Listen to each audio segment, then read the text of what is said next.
Hamas যোদ্ধারা শুধু ফিলিস্তিনকেই নয় বরং তুরস্ককেও রক্ষা করছে, এমনই এক বিস্ফোরক মন্তব্য করেছেন তুর্কি প্রেসিডেন্ট রিসেপ তাইয়েপ এরদোয়ান।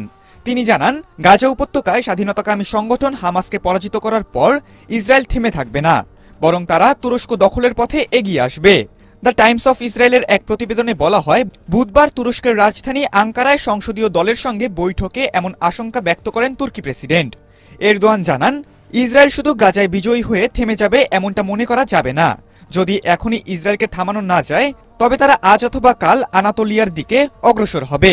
তিনি জানান, তুরস্ক সবসময় হামাসের পাশে থাকবে। প্রিয়জনের অনুভূতি বোঝেন আপনি, আর আপনার প্রয়োজন বোঝে ওয়ালটন স্মার্ট ফ্রিজ।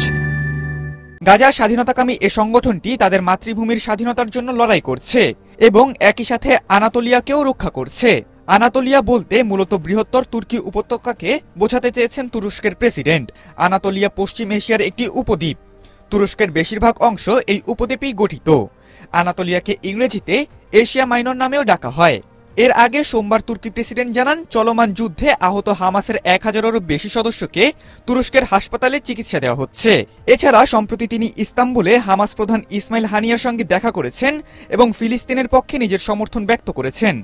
চলতি মাসের শুরুতে ফিলিস্তিনের যোদ্ধাদের সমর্থনে তেল আবিবের সঙ্গে সব ধরনের বাণিজ্য বন্ধ করেছে আঙ্কারা। শুধু তাই নয়, তুরস্ক আর ইসরায়েলের সঙ্গে নিবিড় বাণিজ্যিক সম্পর্ক বজায় রাখছে না বলেও জানান তুর্কি প্রেসিডেন্ট। এমনকি এ ধরনের সম্ভাবনার বিষয়টিও বন্ধ হয়ে গেছে বলে মন্তব্য করেন এরদোয়ান।